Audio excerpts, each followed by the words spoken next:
Assalamualaikum warahmatullahi wabarakatuh. Kami dari kelompok 6 akan memperkenalkan anggota kelompok kami. Yang pertama ada Sadam Satriawan, yaitu saya sendiri.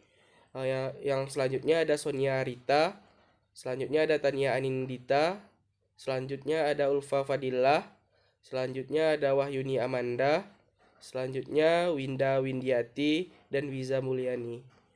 Sebelum itu saya mengucapkan kepada dosen pengampu, Ibu Apoteker Mira Febrina, Magister of Science.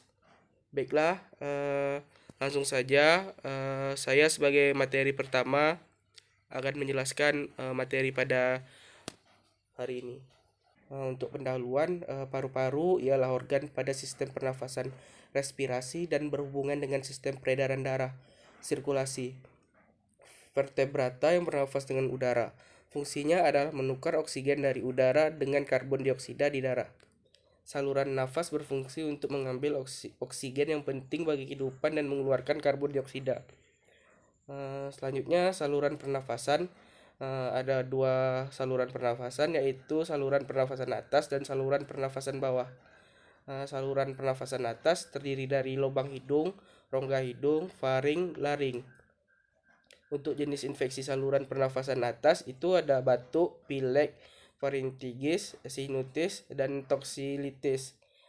Dan untuk saluran pernafasan bawah itu terdiri dari trakea, bronchi, bronchioles, alveoli, dan membran alveoler kapiler. Untuk jenis infeksi yang terjadi yaitu asma, bronkitis kronik, emfisema, dan bronkioklialis.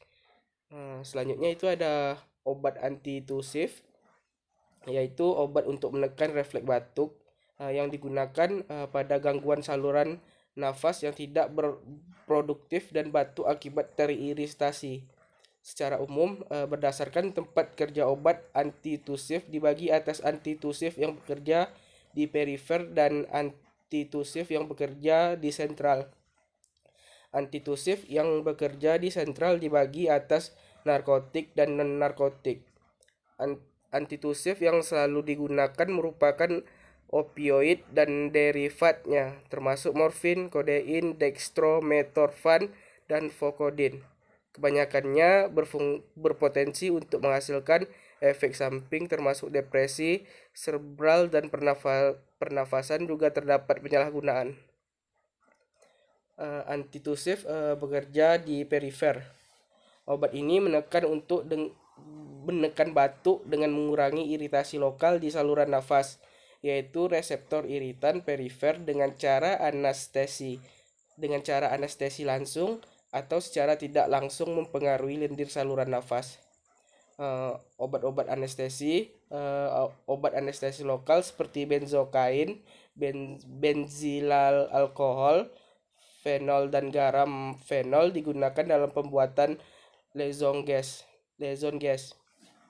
Obat ini mengurangi batuk akibat rangsangan reseptor iritan di faring, tetapi hanya sedikit manfaatnya untuk mengatasi batuk akibat kelainan saluran nafas di bawah. Sedangkan demulsen, obat ini bekerja melapisi mukosa faring dan mencegah kekeringan selaput lendir. Obat ini digunakan sebagai pelarut antitusif lain atau sebagai lozenges. Selanjutnya ada antitusif yang bekerja sentral. Obat ini bekerja menekan batuk dengan meninggikan ambang rangsangan yang dibutuhkan untuk merangsang pusat batuk dibagi atas golongan narkotik dan non-narkotik. Golongan narkotik, opiat dan derivatnya mempunyai berbagai macam efek farmakologi sehingga digunakan sebagai analgesik, antitusif, sedatif, menghilangkan sesak karena gagal jantung, dan anti diare. Di antaranya alkaloid ini morfin dan kodein sering digunakan. Efek samping obat ini adalah penekanan pusat nafas, konstipasi, kadang-kadang mual dan muntah, serta efek adiksi. Opiat dapat menyebabkan terjadinya bronkospasme karena pelepasan histamin, tetapi ini jarang terlihat pada dosis terapi untuk antitusif. Antitusif non-narkotik terbagi menjadi dua, yaitu dextromethorphan, dan diphenhydramine. Untuk mekanisme kerja obat antitusif yaitu bekerja pada susunan saraf pusat, menekan pusat batuk dan menaikkan ambang rangsangan batuk. Mekanisme kerjanya menekan batuk dengan mengurangi iritasi lokal pada reseptor iritan perifer. Contoh antitusif antara lain dextromethorphan, codein, nascapin, promethazine, dan diphenhydramine. Ekspektoran. Ekspektoran adalah obat pengencer dahak yang digunakan untuk mengatasi batuk berdahak dan melegakan nafas saat mengalami batuk pilek, flu, atau alergi. Obat ini tersedia dalam bentuk tablet, kapsul, sirup, dan suspensi. Golongan obat yang bekerja memfasilitasi pengeluaran dahak melalui refleks iritasi mukosa bronkus atau cabang tenggorok. Melalui iritasi tersebut, ekspektoran merangsang keluarnya cairan mukosa saluran napas sehingga dahak menjadi lebih encer dan mudah untuk dikeluarkan. Untuk mekanisme kerja dari ekspektoran adalah merangsang reseptor-reseptor di mukosa lambung yang kemudian meningkatkan kegiatan kelenjar sekresi dari saluran lambung, usus, dan sebagai refleks memperbanyak sekresi dari kelenjar yang berada di saluran nafas. Untuk penggolongan ekspektoransia ada 3, yaitu yang pertama sekretolika, yang kedua ada mukolitika, dan yang ketiga ada sekrotomotrika. Yang pertama itu ada sekretolitika, yaitu sebuah kelompok ekspektoran yang meninggikan sekresi bronkus sehingga dengan demikian mengencerkan lendir. Sekretolitika ini terjadi secara reflektorik dengan stimulasi serabut aferen parasimpatikus dan atau dengan bekerja langsung pada sel pembentuk lendir. Contohnya ada guaiacol dan amonium klorida sekretolika. Dan yang kedua ada mukolitika, adalah kelompok ekspektoran yang mengubah sifat fisikokimia sekret, terutama menurunkan viskositas sekret. Yang termasuk mukolitika adalah bromheksin dan metabolitnya yaitu ambroxol, asetilsistein, karbosistein. Dan yang ketiga sekretomotorika adalah kelompok yang menyebabkan gerakan sekret dan batuk untuk mengeluarkan sekret tersebut. Kerja sekretomotorika dapat dicapai dengan merangsang kerja silia. Untuk itu digunakan beta simpatomimetika dengan kerjanya yang bermanfaat pada penyakit saluran nafas obstruktif yaitu kerja bronkholitik dan sebagai juga bekerja meningkatkan motilitas silia. Perkenalkan, nama saya Winda Windiati, NIM 2010183. Baiklah, saya akan melanjutkan materinya, yaitu selanjutnya tentang asetilsistein. Indikasinya itu menurunkan viskositas sekret paru pada pasien radang paru untuk mengencerkan dahak pada beberapa kondisi seperti asma, cystic fibrosis, atau PPOK. Mekanisme kerjanya itu derivat dari asam aminosistein, memperpendek rantai panjang mukoprotein atau memecah ikatan disulfida dari dahak, viskositas fruktum menurun, dahak lebih cair dan mudah dikeluarkan dengan batuk. Efek sampingnya yaitu mual, muntah, hati-hati untuk pasien gangguan lambung, bahkan terbentuk sekret berlebihan sehingga perlu disedot lendir nafasnya. Dosisnya yaitu oral 3 kali 1 hari 200 mg, inhalasi 3-4 kali sehari 1-10 ml dengan larutan 20%. Kontraindikasinya itu hipersensitif, menderita penyakit ginjal, asma, sakit ma, tukak lambung, varises esofagus, tekanan darah tinggi, hipertensi, gagal jantung, atau sedang menjalani diet rendah garam. Selanjutnya itu ada anti asma. Anti asma merupakan gangguan inflamasi kronik saluran pernapasan yang melibatkan berbagai sel inflamasi. Dasar penyakit ini adalah hiperaktivitas bronkus dalam berbagai tingkat, obstruksi saluran pernapasan, dan gejala pernapasan mengi dan sesak. Penggolongan anti asma terbagi menjadi 4. Yang pertama ada antilergika, yang kedua itu bronkodilator, yang ketiga itu antihistamin, yang keempat itu kortikosteroid. Yang pertama itu ada antilergika, contohnya itu salbutamol, dosisnya itu 2 mg, 4 mg per tab, 2 mg per 5 ml. Untuk anak-anak itu 3-4 kali seperempat sampai setengah tab. Untuk dewasa itu 3-4 kali 2 tab. Indikasinya itu asma bronkial, bronkitis kronik, emfisema pulmonum. Efek sampingnya itu ada kejang otot, tremor, takikardia, sakit kepala, ketegangan, gugup, mual, vasodilatasi perifer, dan susah tidur. Kontraindikasinya itu hipersensitif. Yang kedua itu ada bronkodilator. Mekanisme kerja obat ini adalah merangsang sistem adrenergik sehingga memberikan efek bronkodilatasi. Digunakan sebagai obat utama dalam bentuk aerosol. Termasuk ke dalamnya adalah itu yang pertama ada adrenergik, antikolinergik, dan derivat santin.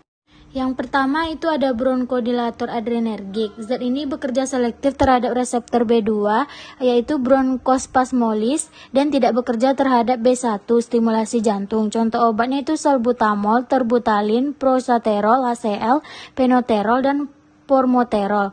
Mekanisme kerjanya adalah melalui stimulasi reseptor B2 yang banyak terdapat di trakea, yaitu batang tenggorokan dan bronki yang menyebabkan aktivitas dari adenyl siklase. Enzim ini memperkuat pengubahan adenositrifosfat atau ATP yang kaya energi menjadi siklik adenosin monofosfat atau CAMP. Dengan pembebasan energi yang digunakan proses dalam sel meningkatkan kadar CAMP di dalam sel, menghasilkan beberapa efek melalui enzim fosfokinase, bronkodilatasi, dan menghasilkan pelepasan mediator oleh mast cell. Efek sampingnya itu rasa gugup, takikardia, mual, dan muntah. Yang kedua itu ada bronkodilator antikolinergik. Dalam otot polos terdapat keseimbangan antara sistem adrenergik dan kolinergik. Bila reseptor B2 sistem adrenergik terhambat, maka sistem kolinergik menjadi dominan sehingga terjadi penciutan bronki. Antikolinergik bekerja memblokir reseptor saraf kolinergik pada otot polos bronki sehingga aktivitas saraf adrenergik menjadi dominan dengan efek bronkodilatasi. Contoh obatnya itu ada ipratropium, triotropium, dan deftropin. Efek sampingnya itu takikardia, pengentalan dahak, mulut kering, abstipasi, sukar kencing, gangguan akomodasi. Efek samping dapat diperkecil dengan pemberian inhalasi. Yang ketiga itu ada bronkodilator derivat santin. Yang pertama itu teofilin. Indikasinya itu asma bronkial, bronkitis, asma kronis, dan emfisema. Mekanisme kerjanya itu menghambat aktivitas fosfodesterase yang dihasilkan oleh peningkatan kadar CAMP dalam otot polos saluran napas. Teofilin menghambat degranulasi sel mastosit, mengurangi kebocoran mikrovaskular, dan meningkatkan bersihan mukosiliar. Kontraindikasinya itu penderita tukak lambung yang aktif dan yang mempunyai riwayat penyakit kejang. Efek sampingnya itu penggunaan pada dosis tinggi dapat menyebabkan mual, muntah, nyeri, epigastrik, diare, sakit kepala, insomnia, kejang, otot, palpitasi, takikardia, hipotensi, aritmia, dan lain-lainnya. Sediaannya itu ada dalam bentuk tablet, eliksir, rektal, dan injeksi. Selanjutnya itu antihistamin. Obat ini memblokir reseptor histamin sehingga mencegah bronkokontriksi. Banyak antihistamin memiliki daya antikolinergik dan sedatif antagonis yang memblok reseptor histamin H1. Digunakan pada terapi alergi seperti demam, ruam, terhadap sensitivitas terhadap obat, pruritus, serta gigitan dan sengatan serangga. Mekanisme kerjanya itu bekerja memblok reseptor H1 secara kompetitif atau non-kompetitif untuk mengurangi kontraksi otot polos saluran napas, mengurangi permeabilitas vaskular, dan mengurangi refleks serabut sensoris yang membebaskan neuropeptid dari serabut sensoris. Contoh obatnya itu ada ketotifen dan oxatomid. Yang terakhir itu ada kortikosteroid. Kortikosteroid ini bekerja dengan banyak mekanisme, yaitu relaksasi bronkospasma, mengurangi sekresi mukosa, potensiasi dengan reseptor adrenergik beta, mengantagonis aksi-aksi kolinergik, stabilisasi lisosom, memiliki sifat antiinflamasi, menghambat pembentukan antibodi, dan mengantagonis kerja histamin. Kortikosteroid tidak menghambat pembebasan mediator dari sel-sel mastosit, dan tidak pula menghambat respon awal terhadap alergen, tetapi memblok respon lambat dan hiperresponsif selanjutnya. Steroid yang aktif pada pemberian topikal dan dapat mengontrol asma tanpa menyebabkan efek sistemik atau Depresi adrenal adalah beclomethasone dipropionat, budesonide-triamcinolone asetat, flunisolid. Untuk obatnya ada metilprednisolon, dosisnya itu 4 mg, 8 mg, dan 16 mg. Untuk anak-anak itu 0,4 sampai 1,6 mg per kilogram BB. Untuk dewasa itu 4 sampai 48 mg per hari. Kontraindikasinya itu infeksi jamur, sistemik, dan hipersensitif. Indikasinya itu asma, bronkial, gangguan endokrin, gastrointestinal, reumatik, eksema, alergi, meningitis, tuberkulosa. Efek sampingnya itu gangguan elektrolit dan cairan tubuh, gangguan pencernaan, keringat berlebihan, kelemahan otot, hambatan pertumbuhan pada anak, DM, glaukoma, katarak, dan meningkatkan tekanan darah. Baiklah, cukup sekian presentasi dari kelompok kami. Lebih dan kurangnya mohon maaf. Wassalamualaikum warahmatullahi wabarakatuh. Selanjutnya adalah contoh obat ekspektoran. Contoh obat ekspektoran ada guaifenesin, amonium klorida, potasium iodida, dan kalium iodida. Zat-zat ini memperbanyak produksi dahak yang encer dan dengan demikian mengurangi kekentalannya sehingga mempermudah pengeluarannya dengan batu. Minyak terbang asiri seperti minyak kayu putih, minyak permen, dan minyak adas oleum phenyliculi berhasil menstimulasi sekresi dahak, bekerja spasmolitis, melawan kejang, anti radang, dan juga bersifat bakteriostatis lemah. Berdasarkan sifat-sifat ini, minyak terbang banyak digunakan dalam sirup obat, batu, atau juga sebagai obat inhalasi uap. Herbal memiliki efek ekspektoran seperti eukaliptus dan minyak lemon. 1. Guaifenesin. Guaifenesin termasuk obat yang masuk dalam golongan obat ekspektoran, yaitu obat-obatan yang bekerja dengan cara mengencerkan dahak di saluran nafas, sehingga guaifenesin digunakan dalam obat untuk meredakan batuk dan rasa mampet yang disebabkan oleh pilek, bronkitis, penyakit pernapasan lainnya. Obat ini tidak digunakan untuk meredakan batuk yang disebabkan oleh penyakit paru obstruktif kronis. Mekanisme kerja guaifenesin bekerja dengan cara mengencerkan dahak sehingga dahak bisa lebih mudah dikeluarkan dari saluran pernapasan. Obat ini sering dikombinasi dengan obat lain di dalam produk obat flu dan batuk. Indikasinya batuk berdahak atau meredakan penumpukan dahak di saluran pernapasan akibat flu atau bronkitis akut. Kontraindikasi anak-anak 6 tahun ke bawah dan memiliki riwayat alergi terhadap gliseril 2 kolet. Efek samping, nyeri perut, diare mual, muntah, pusing, ngantuk, sakit kepala, bronkiporesemia. Dosis dewasa 200 sampai 400 mg tiap 4 jam. Untuk tablet pelepasan lambat 600 sampai 1200 mg tiap 12 jam. Dosis maksimal adalah 2400 mg per hari. Anak usia 6 sampai 12 tahun 100 ml sampai 200 mg 4 kali sehari. Dosis maksimalnya yaitu 400 mg per hari. Amonium klorida. Amonium klorida adalah salah satu bahan yang digunakan dalam kandungan obat. Untuk amonium klorida yang digunakan sebagai campuran dalam obat batuk memiliki efek ekspektoran. Efek ini membuat dahak lebih encer dan lebih mudah dikeluarkan. Selain sebagai bahan campuran di dalam obat batuk, amonium klorida dengan bentuk sedian suntik juga bisa digunakan untuk mengatasi alkalisis metabolik. Amonium klorida mekanisme kerja dengan memberikan efek ekspektoran untuk mengencerkan dahak pada batuk, yakni amonium klorida bertugas untuk mengiritasi paru-paru sehingga organ tersebut menghasilkan lendir cair sehingga dahak lebih mudah berkeluarkan. Indikasinya mengatasi batuk berdahak. Kontraindikasi alergi terhadap amonium klorida di gangguan hati dan ginjal berat dan penderita alkalisis metabolik yang sedang mengalami muntah-muntah karena pengeluaran asam lambung yang diikuti dengan keluarnya natrium. Demam, efek sampingnya demam, ruam kulit, sakit kepala, dan kebingungan, kantuk, nyeri, iritasi, atau pembengkakan pada lokasi suntik. Dosisnya untuk amonium klorida berbeda-beda. Untuk dewasa, anak-anak di atas 12 tahun 3 sendok teh sampai 1 sampai 3 kali sehari. Anak-anak usia 6 sampai 12 tahun 1 sendok teh 1 sampai 3 kali sehari. Kalium iodida. Kalium iodida adalah obat yang digunakan pada pasien dengan masalah pernapasan kronis yang dapat dipersulit oleh lendir yang kental di saluran pernapasan seperti asma, bronkitis kronis, atau emfisema.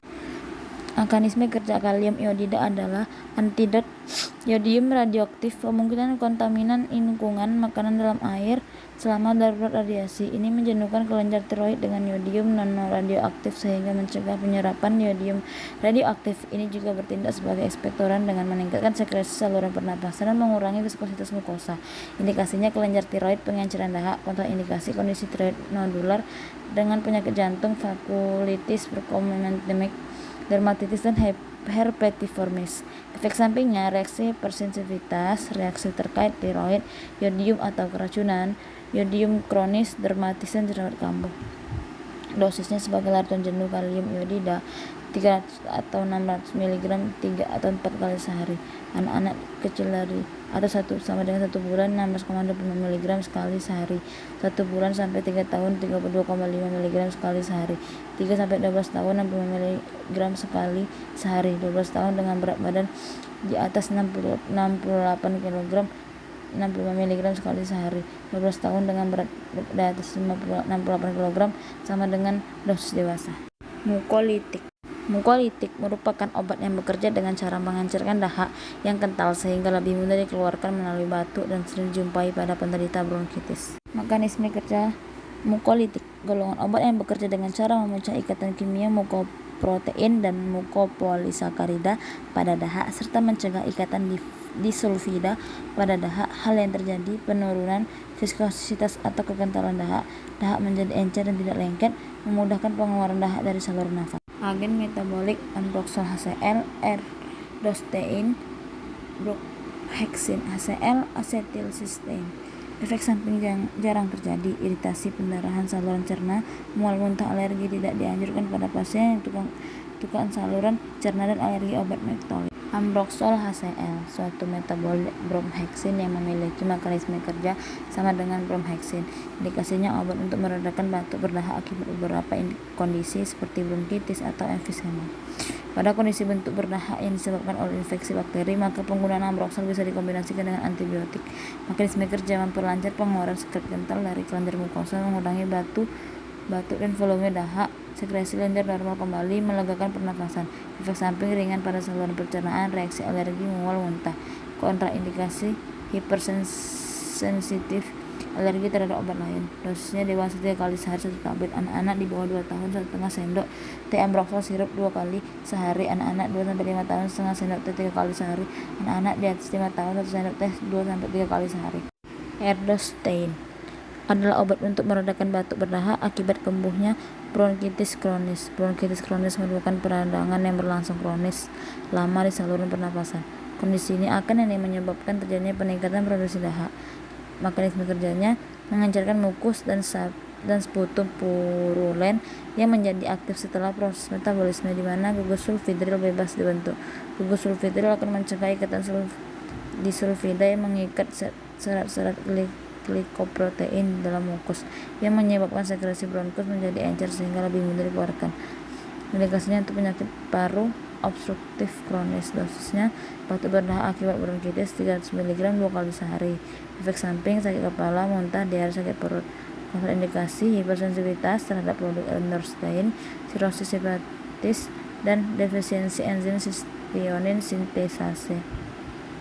Fenilketonuria akibat adanya aspartam pada kemasan saset dan suspensi. Penyakit di ginjal kronis atau gagal ginjal yang berat dengan kreatin clearance di atas 25 ml per menit. Bromohexin HCl, golongan derivat sikloheksil, metabolit utama ambroxol. Indikasi diberikan pada pasien bronkitis atau kelainan nafas, emfisema, dan cystic fibrosis. Mekanisme kerjanya bromohexin suatu sekretolitik untuk menyancurkan dan mengeluarkan dahak atau sputum saat batuk. Bromohexin bekerja dengan menghancurkan dahak dengan memecat serat mukopolisakarida yang terdapat pada dahak. Efek samping gangguan lambung, usus, mual, pusing, berkeringat. Dosisnya dewasa 8-16 mg 3 kali sehari. Anak-anak 2-5 tahun 8 mg per hari. Anak-anak 6-11 tahun 4-8 mg 3 kali sehari. Anak-anak di atas 11 tahun sama dengan dosis dewasa. Kontraindikasinya jangan menggunakan obat ini untuk pasien yang memiliki riwayat alergi obat bromohexin atau guaifenesin, pasien yang menderita ulkus pada lambung.